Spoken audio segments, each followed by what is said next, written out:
Hello, everyone. Hi. So we're going to stay with the birthing theme.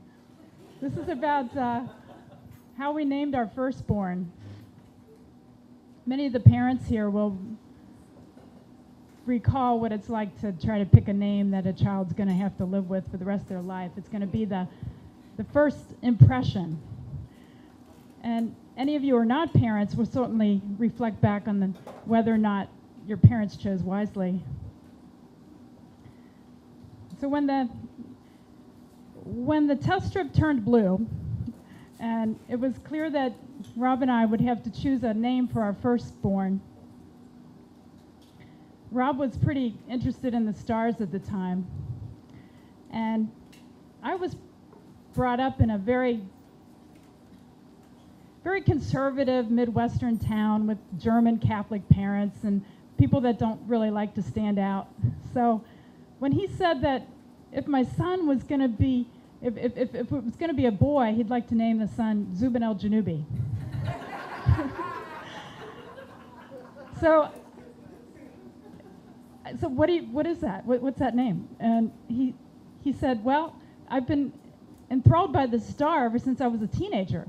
I've been looking out at the star in the sky since I was 17. I built my telescope, and in fact, that is one of the things that attracted me to him. I mean, he had this cool telescope, and he was showing me stars and showing me Saturn rings and all those sorts of things. So, cool, okay. He said, I think I can do better than what my parents did. Robert was named after Robert Falcon Scott, who was a failed Antarctic explorer. So, Robert Falcon Scott, in fact, went out with his dogs and his sled team back in 1912 and thought he'd be the first person to show up on the South Pole. When he got there, he was 5 weeks too late. The Norwegian had beat him.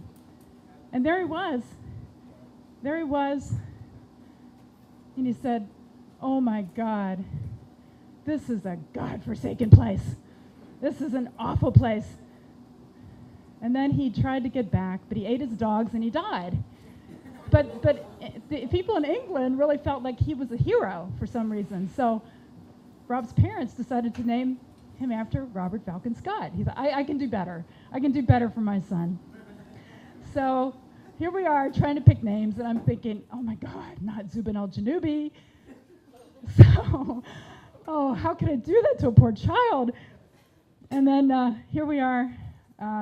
Picking, so I'm going to the library, I'm getting the books out, and I'm sharing all the names, and I'm saying, why not Hugh, or why not Tom? Come on, something traditional, something sturdy, something that won't make them stand out. I mean, that's not the first thing you want to give a kid, is a crazy name. So he just said, oh, that just sounds boring. I'm sorry. I just think Zubin el-Janubi will allow him to stand out. He'll be more wonderful. So, okay, well, what does this name mean? And we didn't even know what it meant. And so here we are months later, and I tried the traditional names, the family names, the Henry, the Charles. Come on, something nice and sturdy again, a family name, why not? Or what about a more fun name like Brandon or Eben or some of these popular names? No, nothing worked. He said, I just think Zubin el-Janubi would be great. So I was convinced that I was going to have a girl. All right? So we had agreed on a name. It was going to be Lyra. Lyra for the constellation Lyra in the Summer Triangle. So, okay, that sounds pretty nice. That'll roll off my tongue. I don't think that would be too crazy. All right, so it was going to be a girl. So one night, here we are. We're invited to our friend's house, and they have a barbecue going on. And he pulls out the star charts, and he looks up at the sky, and we're pointing at, for the first time, Zubin el-Janubi. It's right on the horizon. It's a very dim star. And I'm pointing it out to my friends. And ouch, I start getting contractions. 22 hours later, this son of mine is born. We had just been looking at the stars. And there we were with this baby, beautiful baby boy in my arms. So I said, I don't know if I can name Zubin el-Janubi. Maybe Zubin.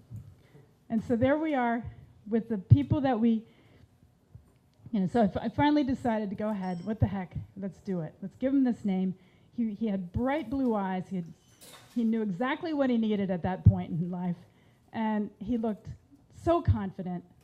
So here we are with Zubin al-Janub, he's done well with his name. Now if you call his cell phone and you don't get him to answer, he says, "You've reached the cell phone of Zubin al-Janubi, Chippendale Scott." Chippendale's another story. Thank you.